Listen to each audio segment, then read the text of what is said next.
나는 캄보디아의 지독하게 가난한 시골에서 태어나고 그곳에서 11살까지 자랐다. 제대로 된 집도 없었고 입을 것도 먹을 것도 없었으며 하루 벌어 하루를 간신히 먹고 사는 하루살이 인생이었다. 어린 시절엔 내가 봤던 가족이 전부였기에 사람들은 누구나 이렇게 산다고 생각했다. 먹을 것이 없으면 동네 이웃집에서 해결하였다.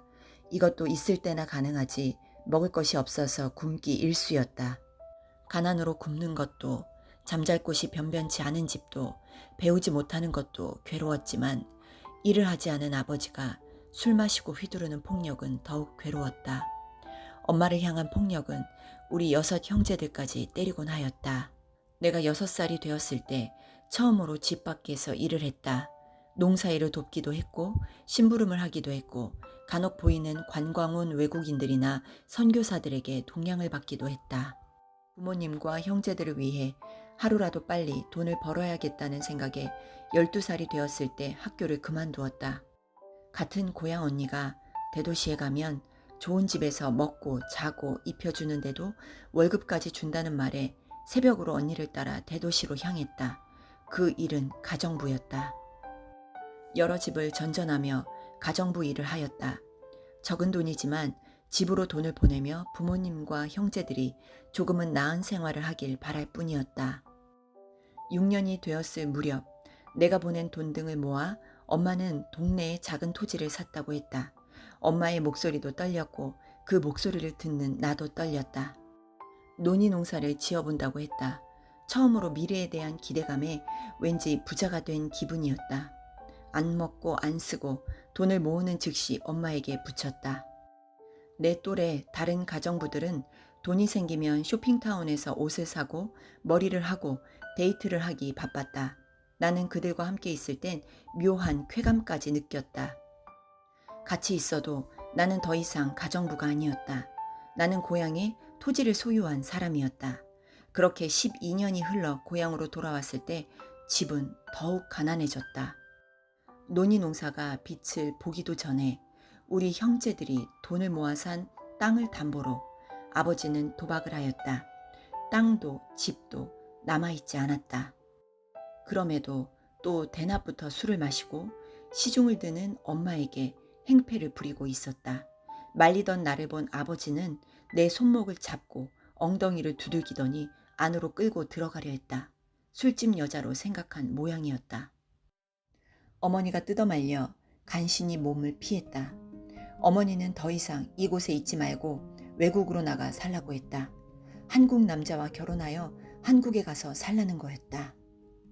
이곳 남자들과 달리 한국 남자들은 아내와 아이를 사랑한다.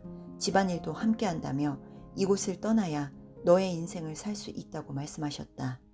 동네 여자들 3명도 한국 남자와 결혼해 떠났는데 모두 행복하게 잘 살고 있다 하였다.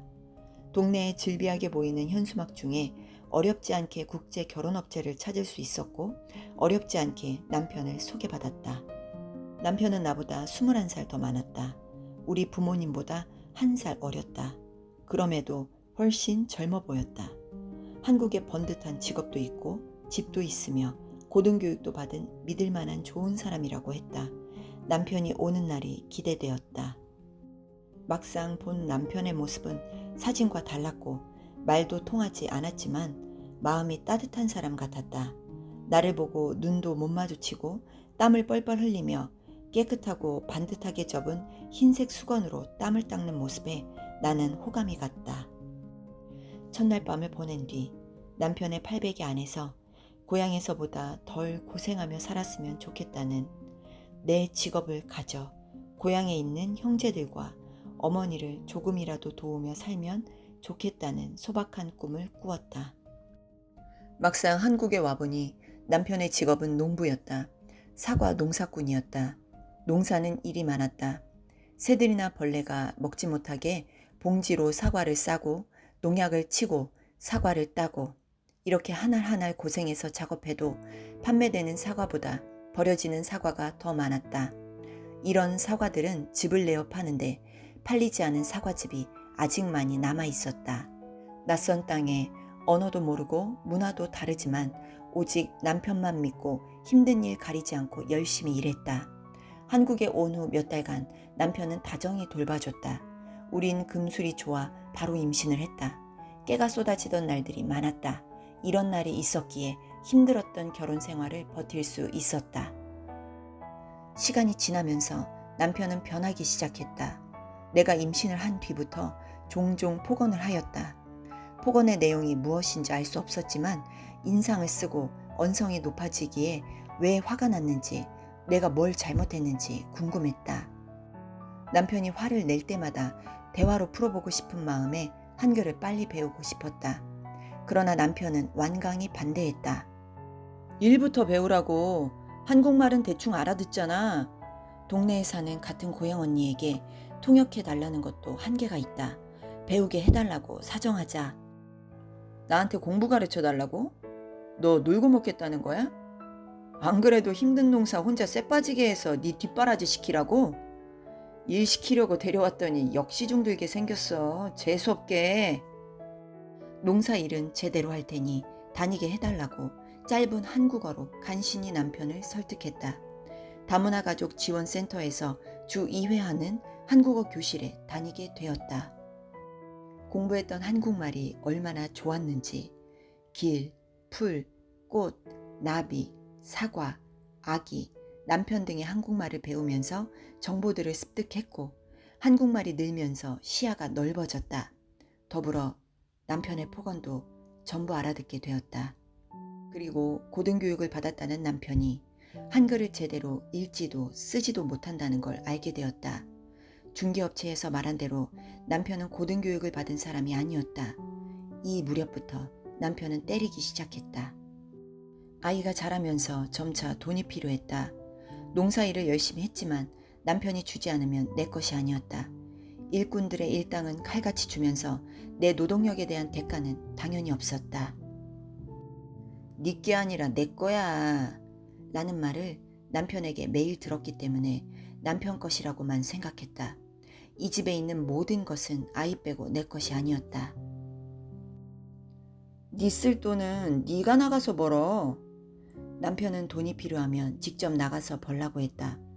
누가 너 같은 머저리를 쓰냐며 비웃었다. 막상 식당에 취업해 일을 시작하자 남편은 기를 쓰고 반대했다. 사과농사 팽개치고 지살궁리만 한다며 폭언을 했다. 몸이 아파 병원을 갈 때도, 아이에게 필요한 물건을 살 때도 돈도 못 버는 게 아낄 줄 모른다며 늘 타박이었다. 자존심이 빈번히 상했지만 남편에게 굽실대는 수밖에 도리가 없었다. 남편은 돈을 모을 생각이 없었다. 사과 농사 이외에는 일을 찾아보거나 무언가 하려는 의지 없이 술에 빠져 지냈다. 고향의 아버지나 한국의 남편이나 같은 재질의 남자들이었다. 아픈 캄보디아의 엄마에게 생활비라도 보내고 싶은 마음에 남편 몰래 사과즙을 싸게 팔았다. 유통기한이 임박한 사과즙이었는데 신경도 쓰지 않는 남편은 방치하다 버리면 그만이었다. 이 사실을 안 남편은 대문도 방문도 모두 잠갔고 너 같은 도둑년은 필요 없으니 나가라고 했다. 아이 때문이라도 아빠가 있어야 한다는 생각에 열린 창문을 찾아 간신히 집에 들어갔다. 남편은 이것저것 닥치는 대로 물건을 집어 나를 때리더니 머리카락을 붙들고 빙빙 돌려 벽에다 나를 힘껏 던졌다. 머리가 깨지는 통증이 들었고 정신이 점차 희미해졌다. 차라리 깨어나지 말자고 생각했다. 눈을 떠보니 다음 날이었다. 이런 날들이 복습되었다. 남편은 얼굴은 건드리지 않는다. 티가 날까 봐서다. 머리를 많이 맞는데 머리에서 윙 소리가 계속 들리고 머리가 울린다. 이것 때문인지 몸은 말라가는데 점차 붓기 시작한 얼굴은 거울을 봐도 내 얼굴이 낯설다. 도움을 구하기 위해 마을 사람들과 상의도 해봤다. 모두들 한결같이 네 팔자가 그러니 참고 살라 했다. 너무 힘들어 교회 목사님께도 찾아갔었다. 목사님은 남편이 불안감에 사로잡혀 그런 것이니 그를 이해하고 용서하라 말씀하셨다. 경찰도 찾아가 남편의 폭력을 신고하려 했지만 아이의 양육이 문제였다. 남편이 국적을 신청해 주지 않았고 남편과 헤어지게 되면 나는 불법 체류자 신세가 된다. 뾰족한 수 없이 나를 고통스럽게 학대하는 환경에 남아있는 길 외에는 다른 길이 없었다. 매일 맞지는 않잖아. 가끔 맞는 것뿐이야. 라고 나를 위로하는 게 슬펐다. 이렇게 버티며 살아온 지 8년. 아이가 초등학생이 되기 전에 국적을 받고 싶었다. 여전히 남편은 꼼짝도 하지 않는다. 서류를 받아와 신청서에 작성해달라 하니 딸아이 앞에서 다짜고짜 때렸다. 딸이 나를 감싸주며 때리지 말라고 소리치자 TV를 틀어놓고 볼륨을 높인 뒤 딸의 복부를 걷어찼다. 아이의 작은 몸이 붕 날다 벽에 부딪혔다. 나는 순간 어디서 그런 힘이 났는지 남편에게 달려들어 허리를 감싸 바닥에 매다 꽂았다. 남편의 머리가 깨진 소주병 위에 쿵 하고 떨어졌다. 순식간에 벌어진 일이다. 곧이어 바닥에 피가 번지기 시작했다. 아이와 서로 부둥켜 안고 숨죽여 울었다. 나는 경찰에 신고했다. 다행히 남편의 생명은 지장 없었고 나는 한국 국적을 가졌다. 아이는 훌쩍 자라 초등학교 고학년이 되었다. 작년부터 유기농 사과 농사를 하여 온라인 직거래 방식으로 소비자에게 판매한다. 판매가 안 되는 유기농 사과들은 사과즙뿐 아니라 사과 식초, 사과 파이, 사과잼 등을 만들어 판매한다. 인기도 많고 훨씬 수입이 좋다. 몸은 바쁘지만 마음은 편안해졌다. 윙윙 핸드폰 알람이 울린다. 남편의 식사 시간이 됐다. 남편은 내 돌봄이 필요한 아기가 됐다. 남편의 턱에 턱받침을 하고 밥을 떠먹여주면 남편은 맑고 순한 눈으로 나를 쳐다본다. 나는 비로소 내 인생을 살게 됐다.